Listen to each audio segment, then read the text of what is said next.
எல்லாருக்கும் வணக்கம். இது உங்கள் study with Darshan YouTube channel. நம்ம இந்த வீடியோவில் இப்போ ஜூன் 14 மற்றும் 15 இந்த 2 டேஸ்க்கான கரண்ட் அஃபேர்ஸ் பார்க்க போகிறோம். அதுக்கு முன்னாடி எஸ்டர்டே கரண்ட் அஃபேர்ஸ் வந்து ரிவிஷன் பார்த்துட்டு ஸ்டார்ட் பண்ணலாம். அதாவது லாஸ்ட்டாக நமக்கு 13th ஜூன் கரண்ட் அஃபேர்ஸ் பார்த்துருப்போம். அதோட ரிவிஷன் பார்த்துட்டு ஸ்டார்ட் பண்ணலாம். ஸோ ஒவ்வொரு கொஸ்டினுக்கும் ஆன்சர் வந்து நீங்கள் கமெண்ட் பண்ண ஆரம்பிச்சிடலாம். ஃபர்ஸ்ட் கொஸ்டின், எந்த நாட்டிற்கு தட்டம்மை பரவலை தடுப்பதற்காக தடுப்பூசி மருந்துகளை மத்திய அரசு வழங்கியுள்ளது? ஆன்சர் மாலத்தீவு. இந்தியாவில் பள்ளி கல்வியின் நிலை குறித்து விரிவான ஆய்வு மேற்கொண்ட நிறுவனம் எது? ஆன்சர் நிதி ஆயோக். 16வது நிதிக்குழுவின் தலைவர் யார்? ஆன்சர் அரவிந்த் பனகாரியா. நிலக்கரி சந்தை விதிகள் 2026 எதற்காக அறிவிக்கப்பட்டது?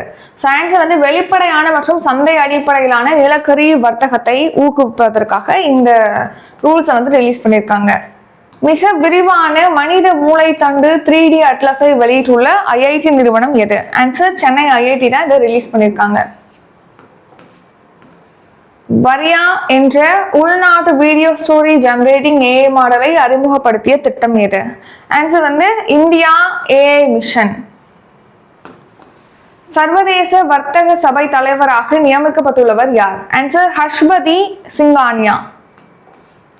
உலகின் முதல் ட்ரில்லியனராக உருவெடுத்துள்ளவர் யார்? ஆன்சர் வந்து எலான் மஸ்க் தான் உலகின் முதல் ட்ரில்லியனர்.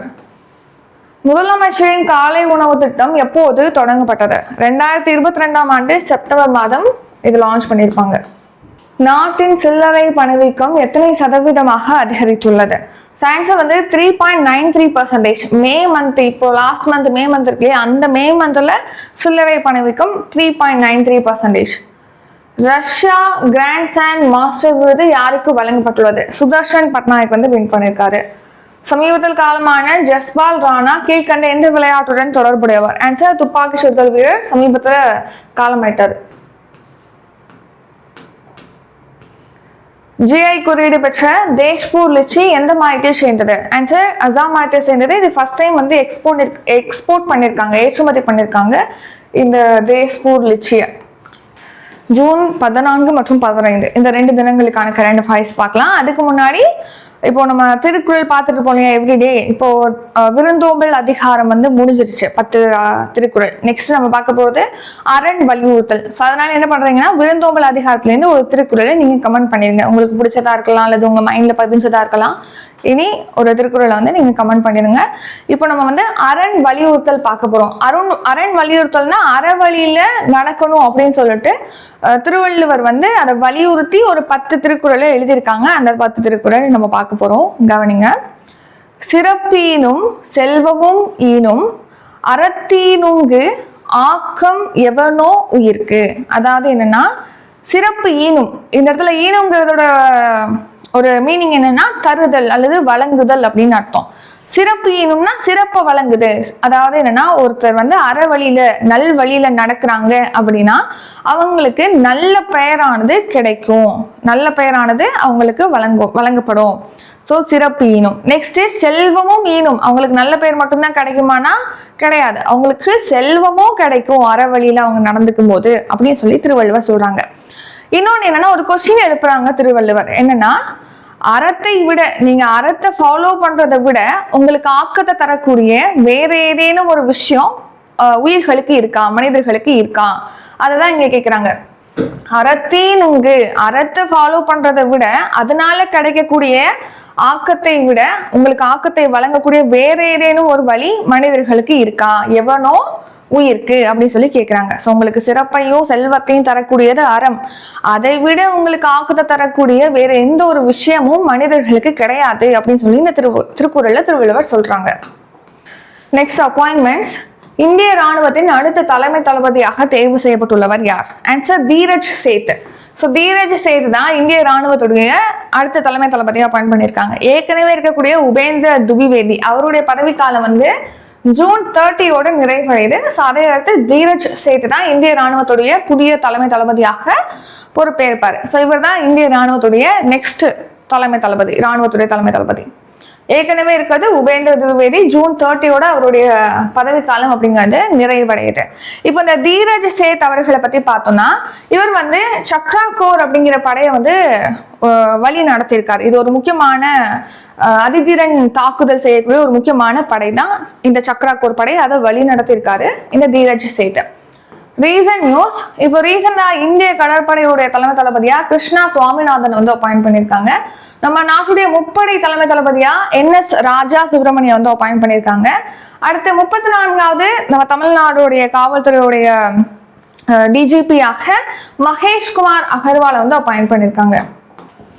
நெக்ஸ்ட் நேஷனல், இந்தியாவின் மாநிலங்களவையின் அதிகபட்ச உறுப்பினர்களின் எண்ணிக்கை எவ்வளவு? ஆன்சர் 250. ஸோ இப்போ நம்ம பார்லிமெண்ட்னு எடுத்துக்கிட்டோம்னா லோக்சபா ராஜ்யசபான்னு சொல்லிட்டு 2 அவை இருக்கும். அதாவது மக்களவை மாநிலங்களவை அப்படின்னு சொல்லிட்டு. இங்க மக்களவையில அதிகபட்சமா 550 சீட்டு வரைக்கும் இருக்கும். 250 உறுப்பினர்கள் அதிகபட்சமா ராஜ்யசபால இருக்கலாம். இப்போ எவ்வளவு பேர் இருக்காங்க அப்படின்னா 245 உறுப்பினர்கள் இருக்காங்க. இப்ப ஏன் இதை பத்தி பாக்குறோம் அப்படின்னா, இப்போ மாநிலங்களவையில 2/3 மெஜாரிட்டி வர அளவுக்கு அங்க பிஜேபி வந்து நெருங்குது, அந்த உறுப்பினர்களோட எண்ணிக்கையை நெருங்குது பிஜேபி அப்படின்னு சொல்லி தெரிவிச்சிருப்பாங்க. அதனாலதான் பாக்குறோம். ஸோ மாநிலங்களவையில் பார்த்தீங்கன்னா உள்ள உறுப்பினர்களோட பதவி காலம் வந்து 6 years இருக்கும். அதே மாதிரி எவ்ரி 2 years வந்து 1/3 உறுப்பினர்கள் வந்து பதவியிலேருந்து விலகிட்டு இருப்பாங்க. அவங்களோட பதவி காலம் முடிஞ்சுட்டு மறுபடியும் பொறுப்பேற்றுக்கிறது, அந்த மாதிரி சர்க்கிள்ல நடந்துட்டு இருக்கும் சுழற்சி முறையில. ஸோ அதன்படி அடுத்த எலெக்ஷன் வர்றதன் மூலமா பிஜேபிக்கு உறுப்பினர்கள் எண்ணிக்கை வந்து மாநிலங்களவையில அதிகரிக்கும் அப்படின்னு சொல்லி தெரிவிக்கிறாங்க. ஸோ நெக்ஸ்ட் பாருங்க, மாநிலங்கள் அப்புறம் யூனியன் பிரதேசங்களை வந்து அந்த மாநிலங்கள்லேருந்து சரி யூனியன் பிரதேசங்கள்லேருந்து சரி குடியரசுத் தலைவர் 12 பேரை வந்து நாமினேட்டட் எம்பியா, அதாவது நியமன எம்பிக்களாக அப்பாயிண்ட் பண்றாங்க, ஒரு 12 பேரை. நெக்ஸ்ட், தமிழ்நாட்டிற்கு மாநிலங்களவையில் எத்தனை சீட் இருக்கு அப்படின்னா 18 சீட் இருக்கு. இதுவே மக்களவையில தமிழ்நாட்டுக்கு எத்தனை இடங்கள் இருக்கு அப்படிங்கறத நீங்க கமெண்ட் பண்ணுங்க. இது உங்களுக்கான கொஸ்டின். மாநிலங்கள்ல 18 சீட் இருக்கு. அவங்களோட பதவி காலம் 6 years. ஒவ்வொரு 2 ஆண்டுகளுக்கு ஒரு முறை 3ல் 1 பங்கு உறுப்பினர்கள் ஓய்வு பெற்றுக்கிட்டே இருப்பாங்க, அடுத்த நபர்களை வந்து சேர்த்துக்கிட்டே இருப்பாங்க. இப்ப ஏன் பாக்குறோம்னா, இப்போ 1/3 மெஜாரிட்டியை ரீச் பண்ற அளவுல பிஜேபி இருக்கு அப்படின்னு சொல்லி மாநிலங்களவையில் தெரிவிச்சிருக்காங்க. நெக்ஸ்ட் 2/3 1/3 சொல்றேன். அடுத்த science and tech, Nipah virus தொடர்பான சரியான கூற்றை தேர்ந்தெடுக்க. நிஃபா வைரஸ்னால இப்போ கேரளால ஒரு நபர் பாதிக்கப்பட்டிருக்காங்க, அதனாலதான் அதை பத்தி நம்ம பாக்குறோம்.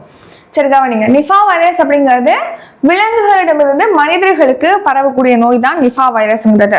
ஸோ முக்கியமா அந்த பழம் திங்கக்கூடிய வௌவால்கள் இருக்கு இல்லையா, அதுல இருந்து தான் பரவுதுன்னு சொல்றாங்க. அதுக்கப்புறமா பன்றி, குதிரை, அந்த விலங்குகளுக்கும் அது பரவக்கூடியதா இருக்கு. அங்கேருந்து ஹியூமன்ஸ்க்கு ஸ்ப்ரெட் ஆகுது, ஹியூமன் டு ஹியூமனும் அது ஸ்ப்ரெட் ஆகும். ஹியூமன் அதாவது மனிதர்கள்ட்டேருந்தும் மனிதர்களுக்கு பரவக்கூடிய ஒரு நோயா இந்த நிஃபா வைரஸ் அப்படிங்கிறது இருக்கு.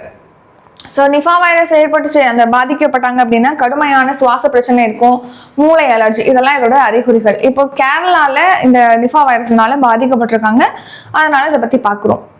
அடுத்து தமிழ்நாடு கரண்ட் அஃபேர்ஸ், பண்டைய கால தமிழர்களின் திறனை பறைசாற்றும் இரும்பு உலைக்கலன் எங்கு கண்டறியப்பட்டுள்ளது? ஆன்சர் கீழடி. ஸோ கீழடியில இப்போ 11th அதாவது 11வது அகழாய்வு பணிகள் அப்படிங்கிறது நடக்குது, தொடங்கப்பட்டிருக்கு. அந்த 11வது அகழாய்வு பணியின் போது அங்கே இரும்பு உலைக்கலன் அப்படிங்கிறது கண்டறியப்பட்டிருக்கு. இரும்பு உலைக்கலன் அப்படின்னா என்னன்னா, இந்த இரும்பு தாதுக்கள்லாம் பாத்தீங்கன்னா உருக்கி ஆயுதங்கள் தயாரிக்கிறது, அதாவது இப்போ அரிவாள் செய்யறது, நெக்ஸ்ட் இந்த விவசாயத்துக்கான கருவிகள் செய்யறது, அந்த மாதிரி இரும்பு உலைக்கலன் அப்படிங்கிறது கீழடியில கண்டறியப்பட்டிருக்கு இந்த 11வது அகழாய்வுல. கீழடி எங்க இருக்கு? சிவகங்கையில இருக்கு, சிவகங்கை டிஸ்ட்ரிக்ட்ல. ஸோ இந்த உலைக்கலன் இரும்பு தாதுக்களை உருக்க பயன்படுத்தப்பட்டிருக்கு. உருக்கி அருவாள், அப்புறம் வந்து நெக்ஸ்ட் என்னது, இந்த விவசாய பொருட்கள் அந்த மாதிரிலாம் உருவாக்கியிருக்காங்க. நெக்ஸ்ட் சம்மிட், 52வது G7 உச்சி மாநாடு எந்த நாட்டில் நடைபெற உள்ளது? சயின்ஸ் வந்து பிரான்ஸ்ல G7 உச்சி மாநாடு நடக்க போகுது. இப்போ G7 பார்க்கறோம் இல்லையா, G7 அப்படிங்கிறத ஃபில் ஃபார்ம் என்னன்னா குரூப் ஆஃப் 7, 7 நாடுகள் கொண்ட கூட்டமைப்பு. இந்த 7 கண்ட்ரிஸ் இருக்கு இல்லையா, இது 7மே வளர்ச்சி அடைந்த நாடுகள். ஸோ இதை நம்ம ஞாபகம் வச்சுக்கிறதுக்கு ஜூஸ் GF அப்படின்னு சொல்லி ஞாபகம் வச்சுக்கோங்கன்னு சொன்னேன். J ஃபார் ஜப்பான், அப்புறம் U ஃபார் USA, அப்புறம் I for Italy, C for Canada, E for England, G for Germany, F for France. 7 நாடுகள் கொண்ட கூட்டமைப்பு தான் G7. 52வது உச்சி மாநாடுங்கிறது பிரான்ஸ்ல ஸ்டார்ட் பண்றாங்க. ஜூன் 15லேருந்து 17 வரைக்கும் நடக்க போது ஏவியன் நகரத்துல பிரான்ஸ்ல நடத்துறாங்க. நெக்ஸ்ட் உறுப்பு நாடுகள் சொன்ன இல்லையா 7 கண்ட்ரிஸ். இதுல நம்ம இந்தியா உறுப்பினர் கிடையாது. ஆனா இந்தியா வந்து ஆண்டுதோறும் பங்கேற்பாங்க. அவங்க அழைப்பு கொடுப்பாங்க, இந்தியாவில இருந்து பங்கேற்பாங்க. அதன்படி இந்திய பிரதமர் நரேந்திர மோடி அவர்கள் வந்து பங்கேற்கிறாங்க. அடுத்த ரீசன்ட் நியூஸ், 3வது இந்தியா நார்டிக் உச்சி மாநாடு நார்வேல வந்து நடைபெற்றிருக்கு. ஸோ நெக்ஸ்ட் வந்து பிரிக்ஸ் கூட்டமைப்புடைய மாநாடுக்கு இந்த வருஷம் நம்ம இந்தியா தான் தலைமை பொறுப்பேற்றிருக்கு. உலக தமிழ் ஆய்வு மாநாடு கனடால நடைபெற இருக்கு. தேசிய வேளாண் மாநாடு இந்த வருஷம் நியூ டெல்லியில நடந்திருக்கு. அணு ஆயுத பரவல் தடை ஒப்பந்தத்தை மறு ஆய்வு செய்வதற்கான மாநாடு அப்படிங்கிறது நியூயார்க்ல நடைபெற்றது. ஆனா அங்கே எந்த ஒரு முடிவுமே எட்டப்படலை. குவாட் கூட்டமைப்புடைய வெளியுறவு அமைச்சர்கள் கூட்டம் வந்து நியூ டெல்லியில நடைபெற்றிருக்கு. அடுத்த சென்ட்ரல் கவர்மெண்ட் ஸ்கீம் உடான் திட்டம் எந்த ஆண்டு தொடங்கப்பட்டது? 2016ஆம் ஆண்டு உடான் திட்டம் அப்படிங்கிறது லான்ச் பண்ணியிருப்பாங்க. உதே தேஷ் கா ஆம் நாகரிக், அதாவது சாதாரண மனிதர்களையும் பறக்க விடுங்கள் அப்படிங்கிறதா அந்த உதே தேஷ் கா ஆம் நாகரிக் அப்படிங்கிறதோட மீனிங். இப்போ பாத்தீங்கன்னா ஃபிளைட்ல போறது அப்படின்னா ரொம்ப எக்ஸ்பென்சிவா நம்ம நினைப்போம். இப்போ வரைக்குமே சாதாரண மக்களும் பறக்கிறது சிரமம். இன்னொன்று வந்து ஃபிளைட்ல போனோம் அப்படின்னா மெயின் சிட்டிஸை தான் கனெக்ட் பண்ற மாதிரி இருக்கும். சென்னை டு டெல்லி, மும்பை அந்த மாதிரி மெயின் சிட்டிஸை கனெக்ட் பண்ற மாதிரி தான் இருக்கும். ஸோ அப்படி இல்லாம பிராந்திய அளவுல விமான இணைப்புகளை கொண்டு வரணும். சாதாரண மக்களும் விமானத்துல பயணிக்கிற வகையில குறைந்த விலையில வந்து அந்த பயணத்தை கொடுக்கணும் அப்படிங்கிறதுக்காக தான் இந்த உதய் தேஷ் கா ஆம் நாகரிக் அப்படிங்கிற உடான் திட்டம் அப்படிங்கிறது ஸ்டார்ட் பண்ணிருப்பாங்க 2016ல. இந்த ஸ்கீம்ல ஃபர்ஸ்ட் ஃபிளைட் முதல் விமானம் அப்படிங்கிறது எப்போ பறந்துச்சு இந்த ஸ்கீமின் கீழ் அப்படின்னா 2017ஆம் ஆண்டு. சிவில் விமான போக்குவரத்து அமைச்சகத்தின் கீழ் தான் இந்த ஸ்கீம் வந்து செயல்படுத்தப்படுது. அனைத்து விமான நிலையங்களையும் ஒன்றாக இணைக்கிறது தான் இந்த ஸ்கீமோட நோக்கம். இப்ப பாத்தீங்கன்னா பஸ் கனெக்டிவிட்டி அப்படிங்கிறது சிட்டிஸ்ல நல்லா இருக்கும். ஆனா வந்து அதுவே ரூரல் ஏரியாவா இருக்கு, கிராமப்புறங்கள்ல எல்லாம் மண் ரோடு அந்த மாதிரி பஸ் கனெக்டிவிட்டி இருக்காது. அந்த மாதிரி பிராந்திய அளவுல அந்த ஏரோப்ளேன் போகிறது, அந்த விமான சேவை வழங்குறதுங்கிறது கம்மி தானே. ஸோ அதை நல்லா இம்ப்ரூவ் பண்ணணும், குறைவான விலையில விமான பயணத்தை மேற்கொள்ளணும் அப்படிங்கிறது தான் இந்த ஸ்கீமோட நோக்கம். ஃபர்ஸ்ட் ஃபிளைட் வந்து 2017ல சிம்லா டு டெல்லியிலேயே இயக்கப்பட்டிருக்கு. ஸோ சேம் கண்டென்ட் தான் இங்கே இருக்கும். நெக்ஸ்ட் வந்து டிஜி யாத்ராங்கிறது என்னன்னா, இப்போ ஏர்போர்ட்டுக்கு போயிட்டீங்க அப்படின்னா அங்கே போர்டிங் பாஸ் வாங்குறதுக்கு நீண்ட லைன்ல நிக்க தேவையில்ல. டிஜி யாத்ரா யூசர்ஸ் அந்த ஆப்பை நீங்க இன்ஸ்டால் பண்ணி என்னென்ன ஆவணங்கள்லாம் கேட்குறாங்களோ அதெல்லாம் அப்லோட் பண்ணிட்டீங்க அப்படின்னா உங்களுக்கு ஃபேஷியல் ரெகக்னைசேஷன் மூலமா நீங்க வாட்டுக்கு ஈஸியா என்ட்ரி ஆகி போர்டிங் பாஸை வாங்கிட்டு போயிடலாம். டைம் சேவிங் நடக்குது. நீண்ட நேரத்துக்கு நீங்க லைன்ல நிக்கணும்னு தேவை கிடையாது. ஸோ அதுதான் டிஜி யாத்ரா. 38 விமான நிலையங்கள்ல 10 கோடிக்கும் மேற்பட்ட பயனாளிகள் இருக்காங்க, டிஜி யாத்ரா யூசர்ஸ் வந்து இருக்காங்கன்னு சொல்லியிருக்காங்க. நெக்ஸ்ட் வந்து விமான நிலையங்கள் உள்கட்டமைப்பு விரிவாக்கம் 74லேருந்து இப்போ 165 இன்க்ரீஸ் ஆயிருக்கு ஏர்போர்ட்ஸோட எண்ணிக்கை இந்தியால. 1.4 லட்சம் கோடிக்கும் அதிகமான முதலீடுகள் பெறப்பட்டிருக்குன்னு சொல்லியிருக்காங்க. அடுத்து விமானிகள், இப்போ நம்ம நாட்டில் இருக்கக்கூடிய விமானிகள் இருக்காங்க இல்லையா, அதுல பெண் விமானிகள் 15% அதிகமான பேர் இருக்காங்கன்னு சொல்லியிருக்காங்க. 100 விமான நிலையங்கள் பசுமை ஆற்றல்ல இயங்குது. பசுமை ஆற்றல் அப்படின்னா என்ன? அங்க வந்து சோலார் பேனல் அமைச்சு அந்த ஆற்றல் மூலமா எல்லாமே சூரிய பேனல்ஸ் எல்லாம் அதை பிக்ஸ் பண்ணிருப்பாங்க இல்லையா, பிக்ஸ் பண்ணி அதன் மூலமா மின்சாரம் உற்பத்தி செஞ்சு அப்படி இயங்குது அப்படின்னு சொல்றாங்க. அடுத்து சென்ட்ரல் ஸ்கீம் ஆயுஷ்மான் பாரத் திட்டம் எந்த ஆண்டு தொடங்கப்பட்டது? 2018 செப்டம்பர்ல தான் இந்த ஆயுஷ்மான் பாரத் திட்டம் அப்படிங்கிறது லான்ச் பண்ணிருப்பாங்க. ஆயுஷ்மான் பாரத் மிஷன் அப்படிங்கிறதுல 2 காம்போனன்ட் வரும். அதுல ஒண்ணுதான் பிரதான் மந்திரி ஜன்தன் ஆரோக்கிய யோஜனா அப்படின்னு சொல்லி பார்ப்போம். அதுதான் ஆயுஷ்மான் பாரத் ஜன்தன் ஆரோக்கிய யோஜனாங்கிறது தான் காப்பீடு திட்டம். 5 லட்சம் ரூபாய் வரைக்கும் ஒரு குடும்பத்துக்கு வந்து மருத்துவ காப்பீடு இலவசமாக வழங்கப்படுகிறது.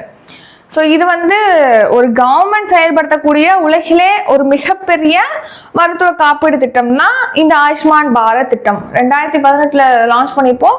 சுகாதார மற்றும் குடும்ப நல அமைச்சகம் மெடிக்கல் எக்ஸ்பென்ஸ் தானே இதுல உங்களுக்கு இன்சூரன்ஸ் கொடுக்குறாங்க. அப்போ இது யார் செயல்படுத்துவா? சுகாதார மற்றும் குடும்ப நல அமைச்சகம் தான் செயல்படுத்துறாங்க.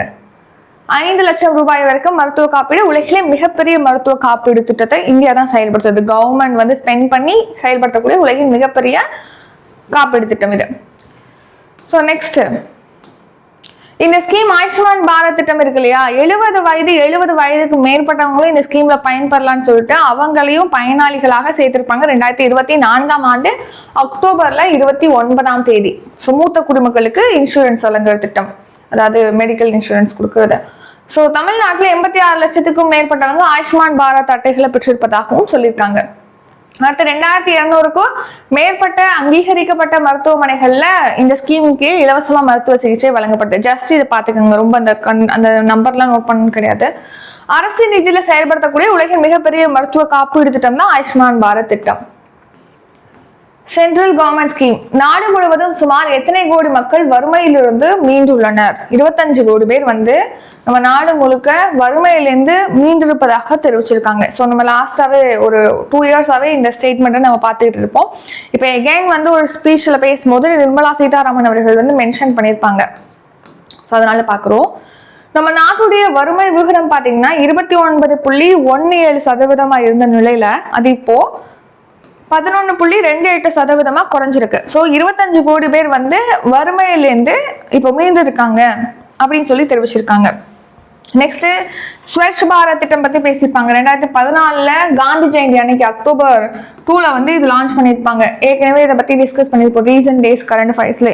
அதாவது கிராமப்புறங்கள்ல கழிப்பறை வசதிகள் கொண்டு வரணும்னு சொல்லிட்டு ஃபர்ஸ்ட் ஃபேஸ் லான்ச் பண்ணியிருப்பாங்க. செகண்ட் ஃபேஸ் நகர்ப்புறங்களை குப்பையில்லா நகரமாக மாற்றணும்னு சொல்லிட்டு திடக்கழிவு மேலாண்மைக்காக அந்த ஸ்கீம் நகர்ப்புறங்கள்ல கொண்டு வந்திருப்பாங்க 2021ல. ஸோ நெக்ஸ்ட் பிரதம மந்திரி ஜன்தன் யோஜனா. இதுவும் லாஸ்ட் டே கரண்ட் அஃபேர்ஸ்லேயே பார்த்துருப்போம். 2014ல லான்ச் பண்ணது. எல்லாருக்குமே ஒரு பேங்க் அக்கௌண்ட் இருக்கணும். ஸோ பேங்க் அக்கௌண்ட் ஓப்பன் பண்ணும்போது ஒரு இனிஷியல் அமௌண்ட் கொடுத்து தான் ஸ்டார்ட் பண்ற மாதிரி இருக்கும். ஸோ இந்த பேங்க் அக்கௌண்ட் பொறுத்த வரைக்கும் 0 பேலன்ஸ்லேயே நீங்க பேங்க் அக்கௌண்ட்டை ஸ்டார்ட் பண்ணலாம் அப்படின்னு சொல்லி லான்ச் பண்ணியிருப்பாங்க. ஃபினான்ஸ் மினிஸ்ட்ரி தான் இந்த ஸ்கீமை செயல்படுத்துறாங்க. ஸோ 144 கோடி ஆதார் வழங்கப்பட்டிருக்கு. அடுத்து 125 கோடி கைபேசி இணைப்புகள் வழங்கப்பட்டிருக்கு. இந்த மாதிரி நிறைய வசதிகளானது வழங்கப்பட்டிருக்கு அப்படின்னு சொல்லி தெரிவிச்சிருக்காங்க. அடுத்து டிஃபென்ஸ். ரஃபேல் போர் விமானம் எந்த நாட்டின் தயாரிப்பு? பிரான்ஸ் நாட்டோட தயாரிப்பு தான் ரஃபேல். ரஃபேல் பிரான்ஸுக்கு இருந்து தான் நம்ம பை பண்றோம். இப்போ ரஃபேல் விமானத்தை வாங்குறோம் இல்லையா, இன்னுமே ஒரு 117 விமானங்களை வாங்குறதுக்கான பேச்சுவார்த்தையும் நடந்துகிட்டு இருக்கு. ஏற்கனவே வாங்குறதுக்காக பிளான் பண்ண ரஃபேல் போர் விமானத்துல 18 போர் விமானம் பிரான்ஸ்ல தயாரிக்கப்படும் சொல்லியிருக்காங்க. மீதமுள்ள விமானங்கள் இருக்கு இல்லையா, அதுல 50% அந்த பிரான்ஸுடைய கருவிகளை வச்சு இந்தியாவில் தயாரிக்கப்படும் அப்படின்னு சொல்லி தெரிவிச்சிருக்காங்க. மீதமுள்ள போர் விமானங்கள் இது ரஃபேல் போர் விமானம் பிரான்ஸ் நாட்டுடைய டசால்ட் ஏவியேஷன் நிறுவனத்துடைய போர் விமானம் தான் இந்த ரஃபேல். அந்த டசால்ட் ஏவியேஷன் தான் நம்ம யாரை பை பண்றோம்? ரஃபேல் போர் விமானத்தை பை பண்றோம். இப்போ இன்னுமே 117 சொல்லிருப்பேன் 114 போர் விமானங்களை கொள்முதல் செய்யறதுக்காக இப்போ பேச்சுவார்த்தை அப்படிங்கிறது நடக்குது. அடுத்து இப்போ ரீசனா பாத்தீங்கன்னா இப்போ இந்த இயர் இருக்கு இல்லையா 2026, அதை இந்தியா பிரான்ஸ் இன்னோவேஷன் இயர் அப்படின்னு சொல்லி டிக்ளேர் பண்ணியிருக்காங்க. ஸோ அதன்படி இந்தியாவும் பிரான்ஸும் இந்த உயர்கல்வி நிறுவனங்கள் அவங்க கண்டுபிடிப்புகள் புத்தாக்கத்தை காட்சிப்படுத்தும் வகையில இப்போ ஒரு இன்னோவேட்டிவ் பாரத் இன்னோவேட்டிவ் அப்படின்னு சொல்லிட்டு ஒரு கண்காட்சியானது ஸ்டார்ட் பண்ணியிருக்காங்க. ஸோ பாரத் இன்னோவேட்ஸ் அப்படின்னு சொல்லிட்டு 3 நாள் நிகழ்வை 2 தலைவர்களும் நம்ம இந்திய பிரதமர் நரேந்திர மோடியும் சரி பிரான்ஸுடைய அதிபர் இமானுவேல் மேக்ரானும் சரி அவங்க 2 பேரும் தொடங்கி வச்சிருக்காங்க இந்த பாரத் இன்னோவேட்ஸ் அப்படிங்கிற நிகழ்வை. பிரான்ஸ் பொறுத்த வரைக்கும் இந்தியாவுடைய ஃபர்ஸ்ட் 11வது மிகப்பெரிய முதலீட்டாளரா இருக்கு. அப்போ முதல் பெரிய முதலீட்டாளர் யார்? இதுக்கு ஆன்சர் கமெண்ட் பண்ணுங்க. இது உங்களுக்கான கொஸ்டின். அதாவது FDI ஃபாரின் டைரக்ட் இன்வெஸ்ட்மெண்ட் யாருக்கிட்ட இருந்து அதிகமா வருது? இது ஈஸியா ஆன்சர் பண்ணலாம்.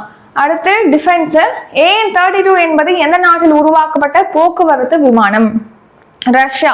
ஸோ ரஷ்யா கிட்ட இருந்து தான் நம்ம இந்த AN-32 அப்படிங்கிற போர் விமானத்தை வாங்கி நம்ம பல வருஷமா யூஸ் பண்ணிட்டு இருக்கோம். இப்போ இந்த AN-32 போக்குவரத்து விமானம் தரையில மோதி நொறுங்கிருச்சு. அதுல பயணிச்ச 5 வீரர்கள் உயிரிழந்துட்டாங்க. ஸோ அதனாலதான் இதை பத்தி பாக்குறோம்.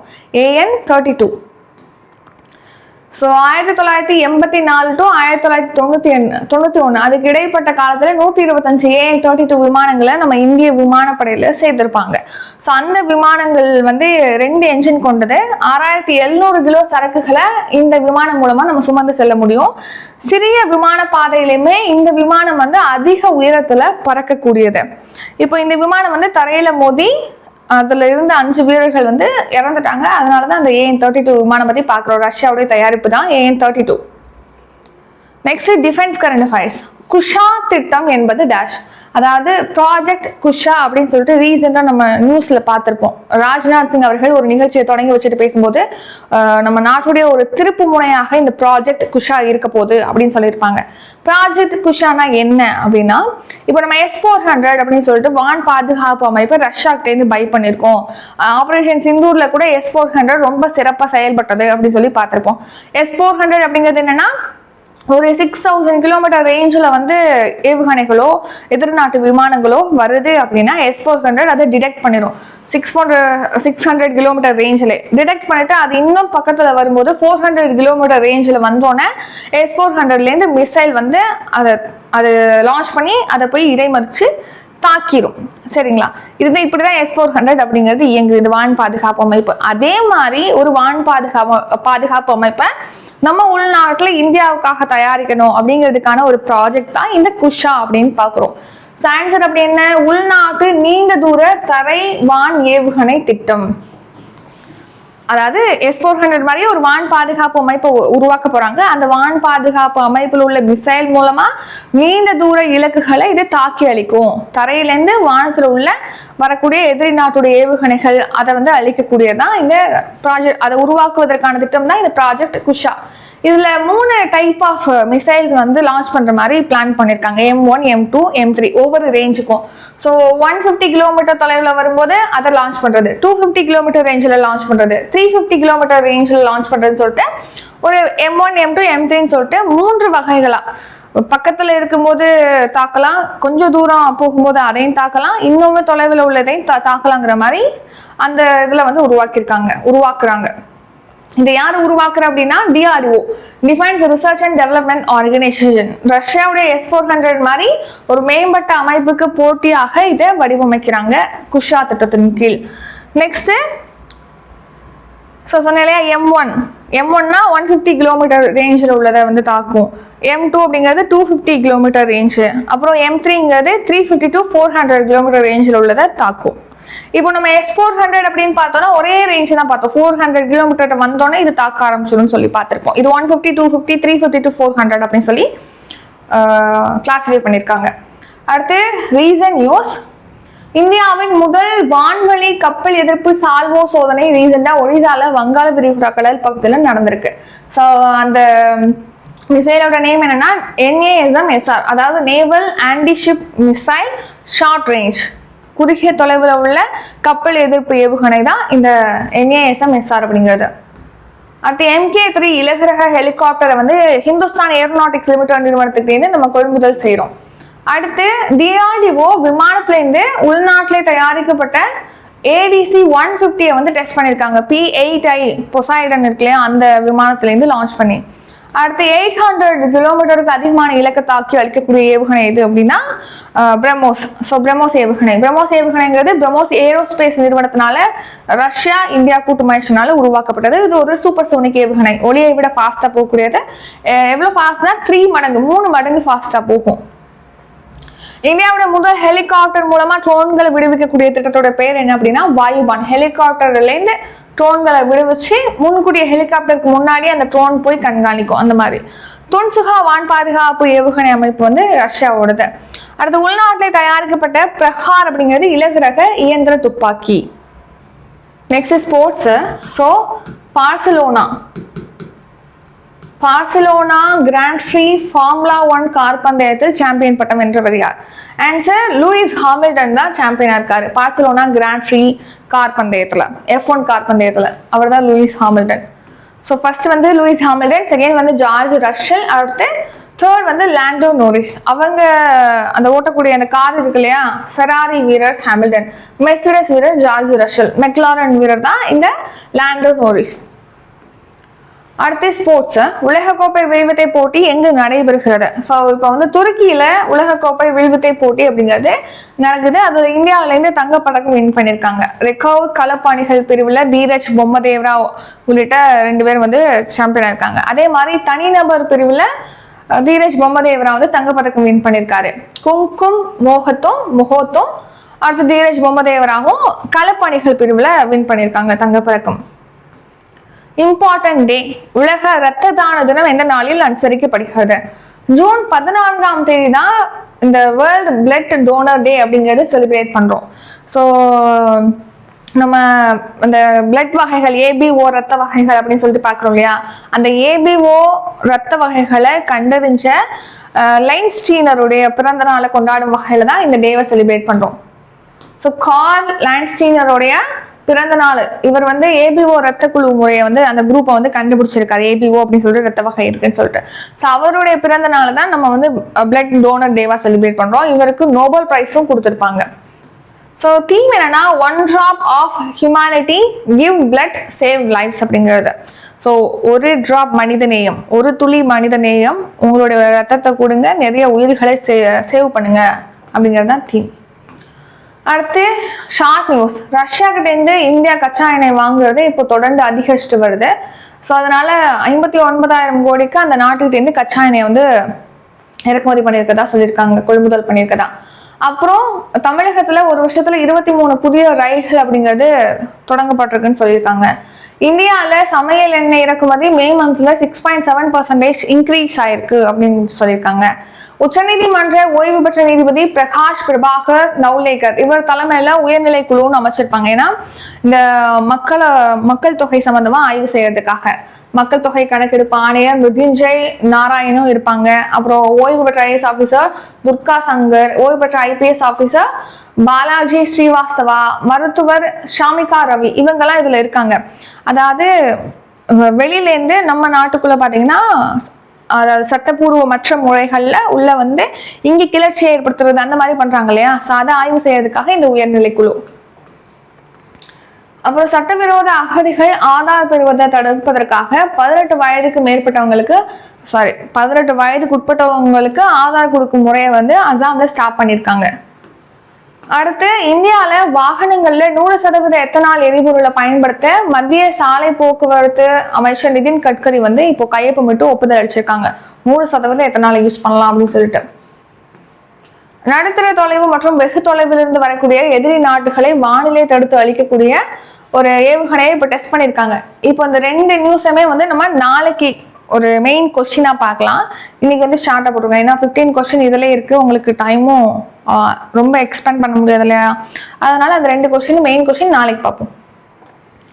June 14, 15 today current affairs revision பார்க்கலாம். ஃபர்ஸ்ட் கொஸ்டின், இந்திய ராணுவத்தின் அடுத்த தலைமை தளபதியாக தேர்வு செய்யப்பட்டுள்ளவர் யார்? ஆன்சர் தீரஜ் சேத். இந்தியாவின் மாநிலங்களவையின் அதிகபட்ச உறுப்பினர் எண்ணிக்கை எவ்வளவு? ஆன்சர் 250. நிஃபா வைரஸ் தொடர்பான சரியான கூற்றை தேர்ந்தெடுக்க. ஆன்சர் விலங்குகளிடமிருந்து மனிதர்களுக்கு பரவும். பண்டைய கால தமிழர்களின் திறனை பறைசாற்றும் இரும்பு உலைக்கலன் எங்கு கண்டறியப்பட்டது? ஆன்சர் சிவகங்கையில உள்ள கீழடியில 11வது கட்ட அகழாய்வு பணி. 52வது G7 உச்சி மாநாடு எந்த நாட்டில் நடைபெறுகிறது? ஆன்சர் பிரான்ஸ்ல. உடான் திட்டம் எந்த ஆண்டு தொடங்கப்பட்டது? 2016ஆம் ஆண்டு லான்ச் பண்ணிருப்போம். ஆயுஷ்மான் பாரத் திட்டம் எந்த ஆண்டு தொடங்கப்பட்டது? 2018 லான்ச் பண்ணிருப்போம். நாடு முழுவதும் சுமார் எத்தனை கோடி மக்கள் வறுமையிலிருந்து மீண்டுள்ளனர்? 25 கோடி பேர். ரஃபேல் போர் விமானம் எந்த நாட்டின் தயாரிப்பு? ஆன்சர் பிரான்ஸ் நாடு. AN-32 என்பது எந்த நாட்டில் உருவாக்கப்பட்ட போக்குவரத்து விமானம்? Answer Russia. குஷா திட்டம் என்பது டேஷ். ஆன்சர் உள்நாட்டு நீண்ட தூர தரைவான் ஏவுகணை திட்டம். ஃபார்முலா 1 கார் பந்தயத்தில் சாம்பியன் பட்டம் வென்றவர் யார்? Answer Lewis Hamilton. அதாவது Barcelona grand prix formula 1 car பந்தயத்துல லூயிஸ் ஹாமில்டன் சாம்பியன் இருப்பாரு. உலக கோப்பை வில்வித்தை போட்டி எங்கு நடைபெற்றது? ஆன்சர் துருக்கியில நடந்திருக்கு. உலக இரத்த தான தினம் எந்த நாளில் அனுசரிக்கப்படுகிறது? ஜூன் 14 செலிப்ரேட் பண்றோம். இதுடன் இன்றைக்கான கரண்ட் அஃபேர்ஸ் வீடியோ நிறைவடைகிறது. இந்த வீடியோ உங்களுக்கு பிடிச்சிருந்தா லைக் பண்ணுங்க, ஷேர் பண்ணுங்க. நம்ம சேனலை நீங்க இன்னும் சப்ஸ்கிரைப் பண்ணலன்னா மறக்காம சப்ஸ்கிரைப் பண்ணிக்கோங்க. நன்றி, வணக்கம்.